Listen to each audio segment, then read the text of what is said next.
नमस्ते दोस्तों, horror films Hindi में आपका स्वागत है।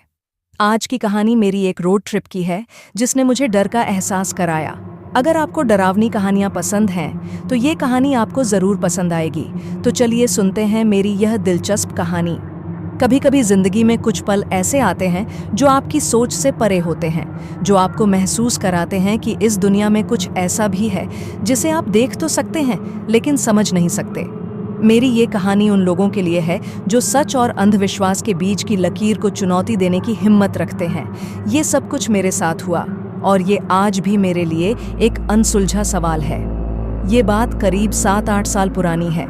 मैं कॉलेज में थी और मेरे दोस्तों के साथ एक रोड ट्रिप का प्लान बना। हम दिल्ली से ऋषिकेश जा रहे थे। कुल मिलाकर 5 लोग थे, मैं, मेरी बेस्ट फ्रेंड सीमा और 3 और दोस्त।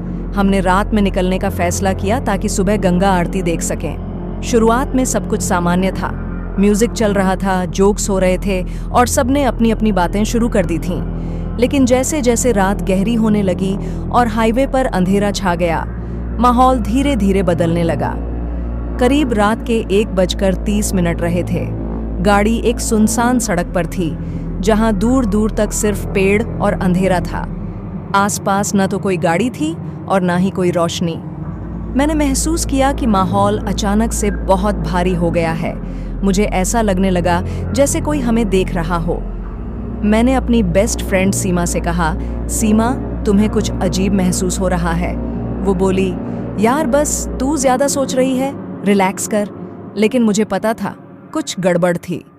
तभी अचानक हमारी गाड़ी के सामने एक औरत आ गई। ड्राइवर ने ब्रेक्स मारे और गाड़ी झटके से रुक गई। हम सब चौंक गए। वो औरत सफेद साड़ी में थी और हाथ में एक दिया पकड़े हुए थी। हमने उसकी तरफ देखा। उसके बाल चेहरे पर थे। वो बिल्कुल शांत खड़ी थी, लेकिन उसकी मौजूदगी से अजीब सी ठंडक महसूस हो रही थी। सीमा बोली, चलो उससे पूछते हैं कि उसे मदद चाहिए या नहीं। लेकिन मैंने उसे रोकते हुए कहा, नहीं सीमा, कुछ तो गड़बड़ है, चलो यहाँ से चलते हैं। बाकी दोस्तों ने कहा कि हम ऐसे किसी को रात में अकेला नहीं छोड़ सकते। सीमा गाड़ी से बाहर निकल गई और मैं मजबूरन उसके पीछे गई। सीमा ने उस औरत से पूछा, आप यहाँ क्या कर रही हैं? आपको मदद चाहिए? लेकिन वो औरत कुछ नहीं बोली। उसकी आंखें धीरे धीरे सीमा की तरफ उठीं और जब मैंने उसकी आंखों में देखा, मुझे ऐसा लगा जैसे उसने मेरे अंदर कुछ देख लिया हो। वो नजरें वो इंसानी नहीं थीं। अचानक दिया बुझ गया और उसी पल उस औरत ने जोर से चीख मारी। उसकी चीख किसी इंसान की नहीं थी। वो गूंजती हुई हमारे कानों में भर गई। डर के मारे मैं और सीमा गाड़ी की तरफ भागे।